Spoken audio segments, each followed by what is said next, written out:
그런데 우리 해방 이후 지금까지 누적된 사람은 몇 명이나 될까요? 그동안 얼마나 많이 보냈을까요? 김국성 씨가 몇 년 전에 국제적으로 화제가 됐던 사람이에요. 이분이 전 정권 말기에 자기가 정책중국이라고 간첩 담당하는 부서에서 왔는데 BBC하고 인터뷰를 한 거예요. BBC하고. 우리나라 사람들은 CNN이 제일 세계적으로 알고 있는데 BBC가 세계적인 방송이에요. 왜냐하면 이 전 세계 영국이 해가 지지 않는 나라였기 때문에 영국의 대표 방송 BBC가 인도, 오스트레일리아, 아프리카, 유럽, 뉴질랜드 이런 데를 다 잡고 있는 거예요. 그래서 그런 나라들은 BBC 방송 많이 보죠. 옛날에 다 영연방 한 제도권이었으니까. 근데 거기다가 이런 얘기를 했어요. 90년대 내가 훈련시켜서 파송한 간첩이 있었는데 청와대에서 근무하다가 다시 귀국해서 영웅식 오래 받았다. 대우를 했다. 그러니까 우리나라 국정원이랑 청와대에서 사실무근이라 그랬어요. 그랬더니 이제 이분이 한술 더 떠가지고 그 사람 이름을 얘기한 거예요. 직책을 얘기한 거예요. 근무한 기간을 얘기한 거예요. 그랬더니 그다음부터 우리나라 국정원이랑 청와대가 아무 말 못해. 그러면서 행정직이 아니었다. 공기조절장치 직원이었다. 그 말은 대통령실까지 다 들어가서 공기조절장치를 만진다는 거예요. 그래서 지금 여러분 북한이 생화가스, 독가스 하는 거 잘 알려져 있죠? 김정남, 이 김정은의 이복형, 그 정말 장남이었죠. 김정일의. 죽일 때 어떻게 죽였어요? 북한의 여자 공작원이 말레이시아 공항에서 김정남 독가스 평소에 훈련된 걸로 가서 얼굴 살짝 만졌더니 그냥 죽은 거예요. 그렇게 생화학 무기를 많이 개발했어요. 그러면서 공기조절 장치라 거기다가 독가스를 살포하면 청와대에는 전 직원을 죽일 수도 있었다. 그렇게까지 얘기를 한 거예요. 그랬더니 그다음부터 청와대랑 국정원이 아무 말을 못해. 김국성 씨가 한 말 한번 들어보세요.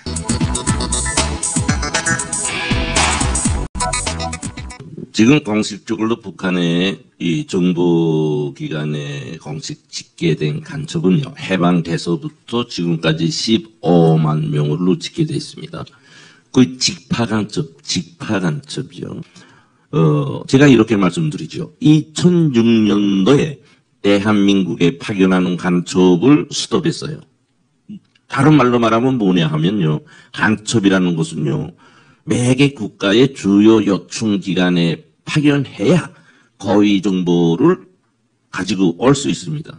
즉 이제처럼 간첩 파견을 2006년도에 그만뒀다는 말은 그때 당시 벌써 우리 대한민국의 주요 요충기관, 다시 말해서 청와대, 국회, 국정원, 국방부, 사법부 할 것 없이 우리가 남조선 혁명을 위한 정보를 수집하는 곳곳에 다 파견했다는 거예요. 또한 거기에 의한 시민사회 단체들, 좌파 단체들, 모든 것이 완벽하게 끝났다는 겁니다. 그래서 2006년도에 그만뒀고요. 그 다음에 김정은이가 이제 통치하면서 2012년도 8월 달에 이제 다시 한번 대한민국의 집중적으로 간첩들을 파견했습니다. 이렇게 보면은요, 현재 우리 대한민국은, 죄송합니다만, 북한에 의해서 완전히 적화되어 있어요. 완전히 적화되어 있다고. 그러면 이 적화가, 몇십 년 전, 현 시대 정권에서 적화된 것이 아니에요. 내가 한 가지 실례를 들어주겠습니다. 다 아시는 것처럼 박헌영이 있죠. 남노당 만들어온 박헌영. 벌써 그 해방돼서부터 우리 대한민국은 북한에 의해서 적화가 시작되었어요. 한 가지 실례를 들죠.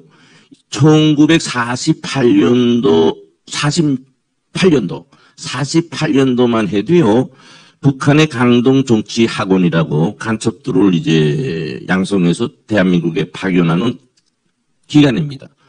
여기서만 한 해 동안에 48년도 한 해 동안만 해도 3천여 명을 파견했어요. 3천여 명. 이 3천여 명이 어디에 다 들어갔느냐. 우리 그때 당시 우리 대한민국에는 조선인민 유격대라고 전라도, 경상도 뭐 많이 있었잖아요. 여기에 다 파견돼 들어갔단 말이에요. 이것이 이제 6.25 전쟁 때 인민위원회 노동당으로 활동했죠.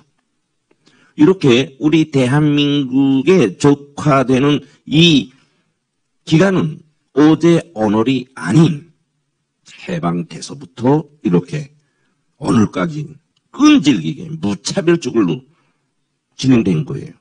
근데 우리 대한민국 국민들은 이 80년의 역사에 사실 그 황금 시기를 누린 거는 30년밖에 안 돼요. 90년대부터 오늘까지.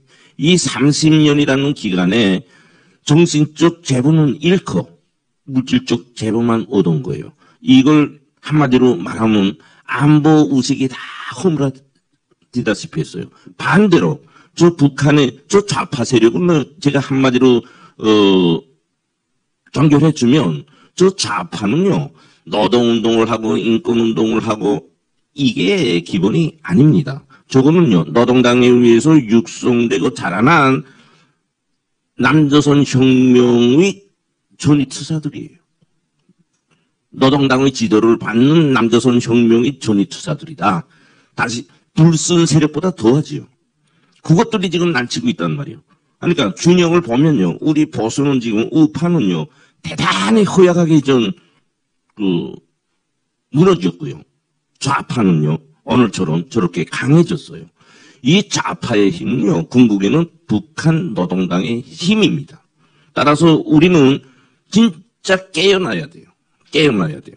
저 광장에서 좌파들이 행진하고 구호 외치고 이 모든 것은 북한에서부터 지시져가지고 문구까지 다 저 지하 조직을 통해서 내려보내줘요. 정말 우리 대한민국 국민들은 김정은이 통치 밑에 지금처럼 하면요 멀지 않아서 들어갑니다. 그런 의미에서 북한의 이제처럼 우리 대한민국의 간첩수가 몇 명이냐? 그러하면 뭐 대대로 대를 이어가는 혈통적인 간첩 집안들이 나오는 거예요. 하면 아까처럼 15만 명에 한 명이 10명이라고 하면 150만 명. 그러니까 직파 간첩 15만 명, 흡수된 간첩 150만 명, 그들에 의해 독려되는 간첩이라는 딱지는 안 붙었지만 이들의 지시를 받고 일치하게 움직이는 사람들을 다 합하면요 천문학적 숫자입니다. 이렇게 저는 결론적으로 말씀을 드리겠습니다. 네, 여러분들 어떤 상황이 이렇습니다. 그리고 저는 김국성 씨 강의를 들으면서 그런 생각을 했어요. 강동 정치학원에서 그 당시 이제 6.25 전에 막 많은 이 유격대원들을 내려보낸 겁니다. 그러면 막 3천여 명씩 막 내려오는데 한 번 훈련시켜서 저렇게 내려오면 뭐 해마다 얼마나 많이 내려보냈겠어요. 여기 와서 대구 폭동 뭐 그리고 여수 순천 반란 사건 그런 때 다 끼어 들어가고 6.25 때도 각 지역 인민위원회로 들어가서 완장차고 막 활약하고 근데 그분들이 이제 죽지 않고 살았으면 뭐 했겠어요? 다 남한 처녀들이랑 결혼하지 않았겠어요? 그러면 결혼하면 뭐 대대로 대를 이어가는 혈통적인 간첩 집안들이 나오는 거예요.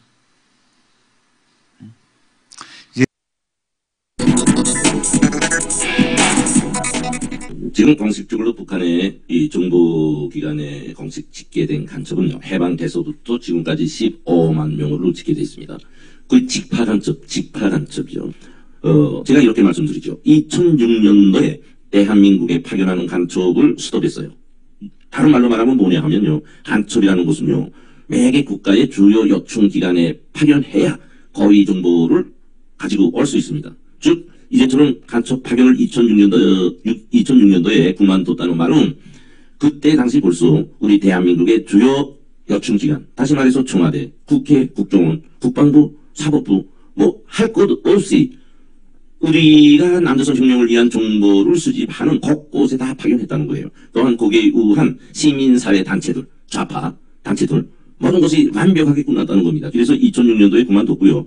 그 다음에 김정은이가 이제 통치하면서 2012년도 8월 달에 이제 다시 한번 대한민국의 집중적으로 간첩들을 파견했습니다. 이렇게 보면은요, 현재 우리 대한민국은, 죄송합니다만, 북한에 의해서 완전히 족화되어 있어요. 완전히 족화되어 있다고. 그러면 이 족화가, 몇십 년 전, 현실의 정권에서 족화된 것이 아니에요. 내가 한 가지 실례를 들어주겠습니다. 다 아시는 것처럼 박헌영이 있죠. 남노당 만들어 놓은 박헌영. 벌써 그 해방 때서부터 우리 대한민국은 북한에 의해서 족화가 시작되었어요. 한 가지 실례를 죠. 48년도만 해도요, 북한의 강동 정치 학원이라고 간첩들을 이제 양성해서 대한민국에 파견하는 기간입니다. 여기에서만 한 해 동안에 48년도 한 해 동안만 해도 3천여 명을 파견했어요. 3천여 명. 이 3천여 명이 어디에 다 들어갔느냐? 우리 그때 당시 우리 대한민국에는 조선인민유격대라고 전라도, 경상도 뭐 많이 있었잖아요. 요게 다 파견돼 들어갔단 말이에요. 이것이 이제 6.25 전쟁 때 인민위원회 노동당으로 활동했죠. 이렇게 우리 대한민국에 족화되는 이 기간은 어제 오늘이 아닌 해방돼서부터 이렇게 오늘까지 끈질기게 무차별적으로 진행된 거예요. 근데 우리 대한민국 국민들은 이 80년의 역사에 사실 황금 시기를 누린 거는 30년밖에 안 돼요. 90년대부터 오늘까지. 이 30년이라는 기간에 정신적 재보는 잃고 물질적 재보만 얻은 거예요. 이걸 한마디로 말하면 안보 의식이 다 허물어지다시피 했어요. 반대로 저 북한의 저 좌파 세력은 제가 한마디로 정결해주면 저 좌파는요, 노동운동을 하고 인권운동을 하고 이게 기본이 아닙니다. 저거는요, 노동당에 의해서 육성되고 자라난 남조선 혁명의 전위투사들이에요. 노동당의 지도를 받는 남조선 혁명의 전위투사들이다. 다시 불순 세력보다 더하지요. 그것들이 지금 난치고 있단 말이에요. 그러니까 균형을 보면요, 우리 보수는 지금 우파는요 대단히 허약하게 무너졌고요. 좌파는요 오늘처럼 저렇게 강해졌어요. 이 좌파의 힘은요 궁극에는 북한 노동당의 힘입니다. 따라서 우리는 진짜 깨어나야 돼요. 깨어나야 돼요.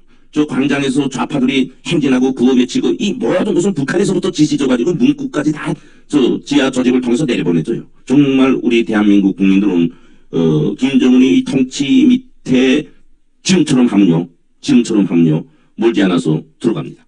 그런 의미에서 북한의 이제처럼 우리 대한민국의 간첩수가 몇 명이냐 하면 아까처럼 15만 명에 한 명이 10명이라고 하면 150만 명. 그러니까 직파 간첩 15만 명, 흡수된 간첩 150만 명, 그들에 의해 동요되는 간첩이라는 딱지는 안 붙었지만 이들의 지시를 받고 일치하게 움직이는 사람들을 다 합하면요 천문학적 숫자입니다.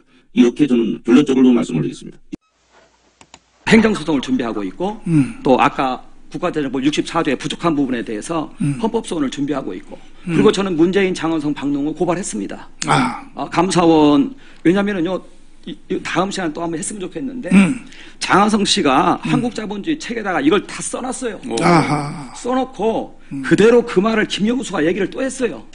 그래놓고 문재인이 있을 때 정책실장 가가지고 요걸 다 했어요. 그러니까 이 내용이 장하성 책에 보면 나와 있는데 장하성 책에 있는 내용의 결론이 뭐냐? 민중민주주의로 가자는 거예요. 결국 목적이 거기. 그러니까 저는 한국자본주의 그 책도 고발을 할 겁니다. 그러니까 저는 이런 부분에서 저는 좀 그 우리 목사님께서 꼭 좀 그 법률 전문가를 좀 붙여주셔가지고 네. 이 윤석열 정부 있을 때 충분히 법적 투쟁을 해서 국민들이 알아야 되는 것이니까 이거 알면은 정말 깜짝 놀랄 얘기예요. 법규적으로는 사회주의가 돼 있다. 이미 이렇게 벌써 말씀을 드리고 싶어요. 진행되고 있다고 봐야죠. 법규적으로는 이미 돼 있고요. 이걸 실행만 하면 되는데 윤석열 정부는 안 하죠. 그런데 이제 좌파로 바뀌면 실행을 하죠. 아니 저 국회에서 헌법이 있고 없다고 덮는 세력이 강해서요. 이런 얘기를 왜 제가 방송에다 내가 할 수 있냐면 제가 직접 들었기 때문에요. 국방부 대령, 소령, 기무사 이런 분들한테 제가 직접 들었어요. 왜 목사님 땅굴을 찾으려 다니면서 우리를 귀찮게 하느냐고. 그래가지고 하나 물어봅시다. 땅굴 있어요 없어요? 그랬더니 목사님 땅굴이 있지요. 근데 왜 덮습니까? 제가 힘 있습니까? 위에서 까라는데. 그 진짜 녹취 못한 게 한입니다. 예. 그리고 땅굴 찾는 수장이라는 자의 입에서 나오는 얘기가 목사님 1975년도 이후로는 북한 애들 땅굴 안 팝니다. 예. 안 판다고 머리에 각인시켜 놓고 있는 수장이 땅굴을 찾고 앉았어요. 예. 땅굴 찾는 대표로 앉아 있어요. 아. 그런 사람이 어떻게 땅굴을 찾겠냐고. 예. 땅굴 없다고 생각하는 사람이. 그런데 땅굴이 없어요? 1990년도 제4땅굴 찾고 나서 KBS 텔레비전에 보면은 최하 20곳 이상의 신빙성 있는 제보가 있다고 뉴스가 나와요. 예. 지금도 유튜브 치면 나와요. 예. 최하 20곳이에요? 그러면은 1990년도 이후에 땅굴을 안 찾았다고요? 저한테 제보 온 사람들 얘기 들어보면요. 북에서 내려온 사람들, 어마어마한 많은 사람들이 자기가 땅굴을 찾다 왔다고 얘기를 하고 조사하다 보면 땅굴 얘기를 수도 없이 하는데 다 무시했대요, 전부. 근데 얼마 전에 제주도에 사는 사람, 부산에 사는 분, 이런 분들이 그때 당시에 취조하면서 북에 내려온 사람들 조사하면서 땅굴 얘기를 수도 없이 들었다고 얘기하면서 내가 그때 당시에 있던 사람들 전화번호 따가지고 연락해 주겠다고 하는 분들도 있었고 뭐 여러 분들이 그런 이유가 있었고 실질적으로 북한에서 땅굴을 파다 온 사람들 얘기도 들어봤고요. 근데 그분들이 하나같이 공통적으로 하는 얘기가 뭐냐면 아니 내가 땅굴을 파다 왔다는데 왜 우리나라 사람들은 그걸 안 믿냐고. 아 내가 남쪽으로 땅굴을 팠대는데 예. 못 믿어요. 왜? 국방부의 말에 일반 상식의 눈에서 물 문제, 공기 문제, 흙 문제, 흙을 이제 버럭이라고 얘기를 하는데 암석.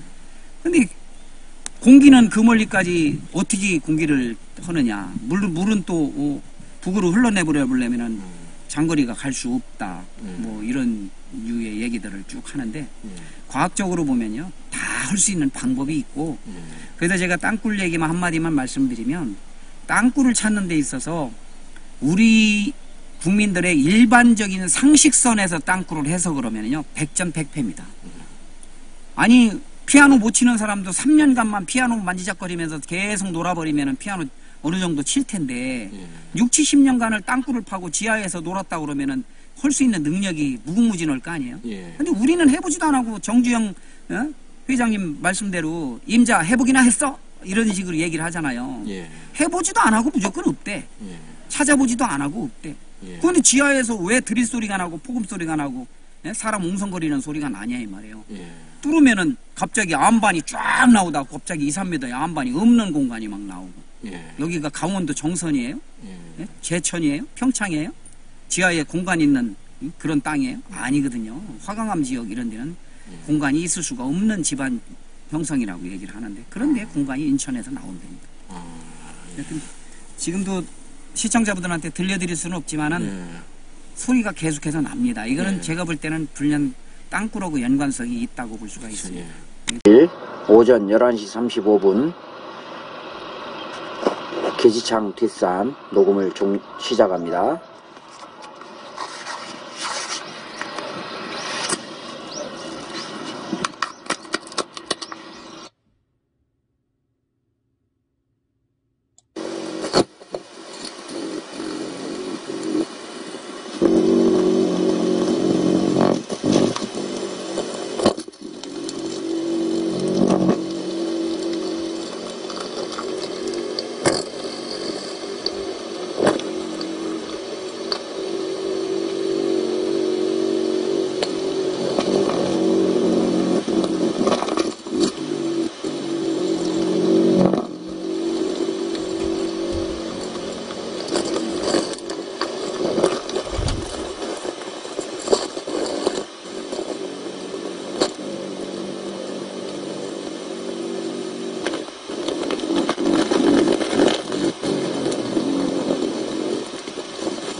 2020년 1월 6일 저녁 6시가 좀 넘은 시간에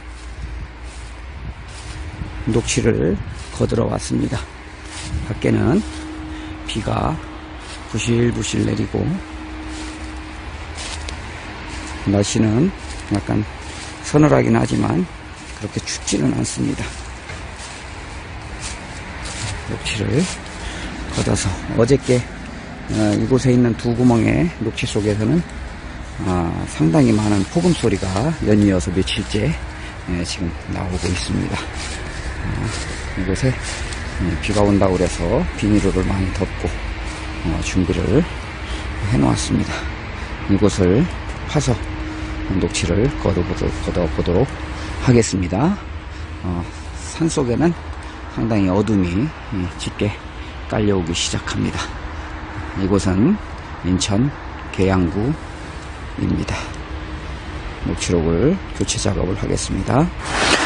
2020년 1월 6일 저녁 6시 13분 새로 녹음기를 구입해서 처음 녹음을 시작합니다. 여기는 어제 그제 13분 전후 녹음이 나온 밭 한가운데 구멍입니다. 야산 및 22m 깊이입니다. 녹음을 준비합니다.